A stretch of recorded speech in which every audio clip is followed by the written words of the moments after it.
Hi all, this is Skate and welcome back to another video. Today is going to be a shorter than average video, but I wanted to put some gameplay and footage and information up on the BT-7 RT. Obviously everybody's got one of these pretty much. It was the gift tank from Wargaming in December 2016. Now Wargaming gift tanks are usually known to be, well, bad. Previously we had the M3 Lite in 2015, and then in December 2014 we had the LTB, which wasn't a bad tank, but they're not exactly the most exciting and fun to play. This, on the other hand, is epic fun. It's pretty much a KV2 at tier 3, and instead of the armor you have mobility. It's by no means my favourite tier 3 tank. That title goes to this, and will always go to this, the PZ-2J. I friggin' love this little tank. I've put a link in the description to my PZ-2J video, just so you can see a reason why. Now, obviously back onto the BT-7 RT. It's by far the most fun and best Christmas gift tank that Wargaming has given out. Now, first thing I need to point out is, in this tank I get shot with AP so much. Don't fire nothing but HE. It has more pen, as you can see there. The high explosive has 38, and the AP has 37. So, I know it's tier 3 at the end of the day, but fire nothing but HE with this thing. Obviously provisions, you can only pick 3 provisions, so get those provisions. And as far as equipment's concerned, I fit coated optics, vents, and the gun lane drive. Anything to improve the awful aiming time. Now, although this isn't my favourite tier 3, it's certainly a fun tier 3. Now, aside from a gun lane drive and vents, I'm going to try and show how I like to play this tank and reduce the aiming time. The easiest way I find is to treat it as a high-speed shotgun. And as a result of doing that, it's also the most fun way to play this tank. Now, to improve your chances of surviving playing the tank this way, I would recommend running the engine boost, adrenaline, and the multi-purpose repair kit. Engine boost especially, just because, well, when you're driving up to someone right in front of them, shooting them in the face, you need to get out of there as soon as you can, because you have a 13-second reload with this equipment layout. So don't use your engine boost at the start of the map. Wait, start of the match. Wait until you have the opportunity to get up close to somebody and use it as your escape route, basically. Click your engine boost, get into cover as soon as you can while you're reloading. Now you'll notice I'm capping. I have no intention of actually capping. The intention is to try and bring people out of cover. It makes it a lot easier to shoot them in the face with this tank. Now, if you do try this approach, be prepared to actually have to leave the cap in order not to cap. We are at tier 3 at the end of the day, and that doesn't mean it's full of noobs. Can't go throwing comments like noobs in tier 3. They're newbies. Okay, there's probably some noobs in there, but let's just assume the majority are newbies because they're at tier 3. So once I've come to the conclusion that nobody's actually going to stop me capping, I'm pretty much going to leave the cap. You've got your 2 approaches here, obviously. You play this shotgun mode, you get as close as you can to people, you shoot them in the face. Or you use your cover, pop out, shoot as we are here, and then get back into cover. Obviously this approach works well, but it's kind of boring. Obviously we only did a little bit of track damage and splash damage to that M3 as a result. So what we're going to do instead is go really close to him. We've got to wait until we're really close. I could have tried to shoot then, but I'd rather wait until I guarantee my shot and get him in the butt. Now when you go in shotgun mode, this is going to seem glaringly obvious to some players, but to other players it's not going to be glaringly obvious. So let's just make sure we cover all bases. You fire an HE gun with low penetration values. You don't want to be shooting the front of the tank, because you won't penetrate and you'll only do splash damage. If you're going to shoot the front, shoot the turret. And run away. Now one thing I like to do with this, you can see this BT's going, ooh, I got a chance of one-shotting him. So he's chasing me in response. I'm going to get into cover, and I'm going to wait until he comes around the corner, and I'm going to derp him in the side. So, hanger banger, wait for it. Come on. There we go. And we are going to do exactly the same thing again to that T-46 by there. We're going to go round, sit on the corner, wait until he comes around thinking he's going to get me, and nope, in the side.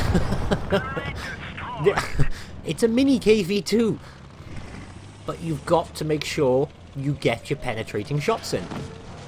You'll see through the course of this replay there are occasions when I don't fully get my shots in and I pay the price. But you'll see we're going to rinse the same process again, wait till he comes around the corner and derp him in the side.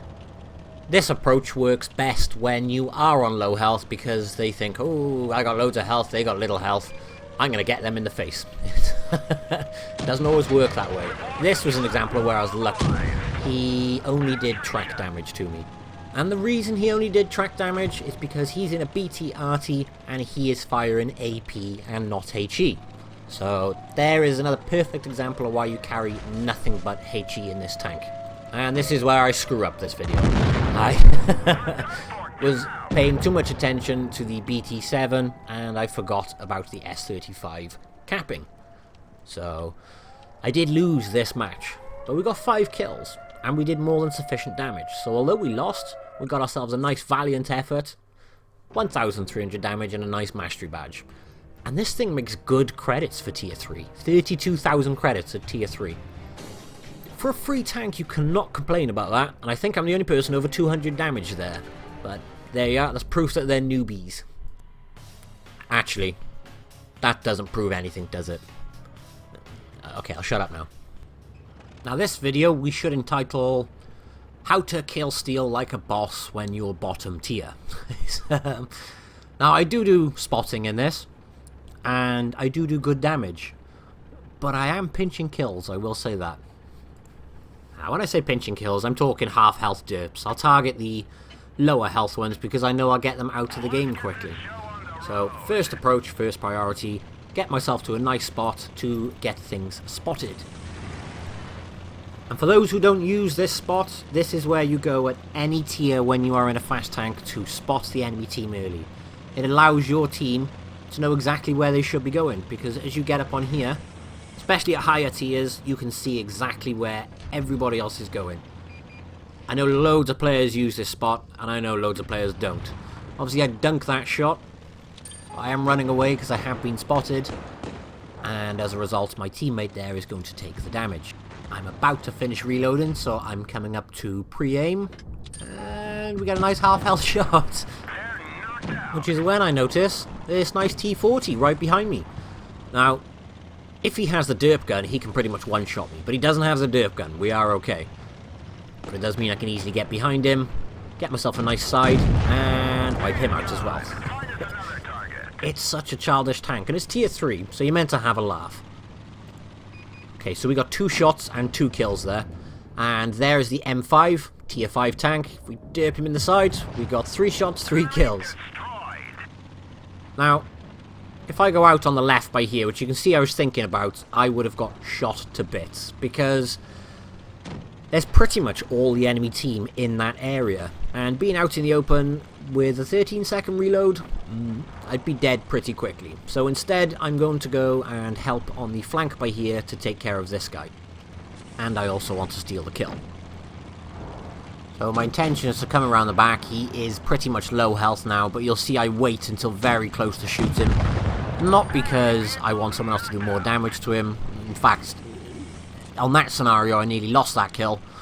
But still, the reason is because when you wait until he gets as close as you can, you will literally derp them in the face, and you can guarantee your shot's going to go in. Like this one. I wait until I'm really close, don't do enough damage to kill him, so I'll ram him instead. Now here you will notice I have no intention of sitting and fighting with the Matilda. I'm going to ignore him and I'm going to go help my teammate by here. Now Hetzers have amazing armor from the front, from the back. I can put my HE in no problem. As you can see there, we got the HE straight through his butt, and we're going to do the same straight through his side.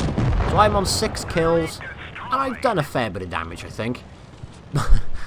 I'm not going to penetrate Matilda with this gun, not in any shape or form. So don't get excited thinking this is going to be a 7-kill game. It's sadly not going to. A, because I will not penetrate him for high damage, and B, I can't get around the corner quick enough to get the kill. dies just before I get there. But still, it's a tier 4 game, I'm a tier 3 tank, and I've got myself nice 6 kills. I'm actually pretty happy with that. So, damage-wise, I only got 800. Still 20,000 credits, and although I did 800, I'm still second from top on the damage. So, I'll let you guys judge in the comments whether I'm a dirty kill stealer or not. Please feel free to call me a dirty kill stealer if you feel that is the case. On to the last replay then. Now, I did mention this was a shorter than average replay. Obviously, I say shorter than average replay. Shorter than average video, there we go. But I think 3 masteries may give an example of how to use the tank, hopefully. Or how I use the tank, rather. So as I mentioned in the previous video, I will get up very quickly to see what I can spot. We do spot that T-28, and he's pretty much penetrable all the way around the front, which gives us 211 damage on our first shot, and he damaged only our track. And I am going to hang around here now and see if I can kill this one as well. Wait for it. Nope, we only got 56 damage that time, and we took some damage in return. Now in a higher tier match, this is a very stupid place to hang around for too long, but I do want that kill. But he's already dead by the time I get over there, so instead I'm going to put my boost on, and I'm going for the T-28. You see, I didn't wait until I was close to actually derp him, and as a result, I only did 53 damage. But it did mean I got a nice track shot into him, which means by the time I come around here, I'm reloaded, and he has not got enough time to get away from me. What this does mean now is I'm in a nice peek-a-boom position. One thing I see people do over and over here is pop out one side and try and kill the easy shots on the right. But, my personal opinion, aim for the one guy by himself on the left. That way there is nobody else on my left-hand side, and all the enemies are now on my right. So I've only got to keep an eye mostly on one side. That shot, God knows where that went. I think it literally must have just skimmed over the tank. But yeah, if you've got enemies on 2 flanks, always take out the weaker flank first. That way you know you're mostly protected, because if both flanks push you at once, you are screwed. So, yeah, take out the one flank, and then you've just got the other flank to keep your eye on. That BT-7 RT, obviously I derped him for half his health, and as a result he's now back into cover.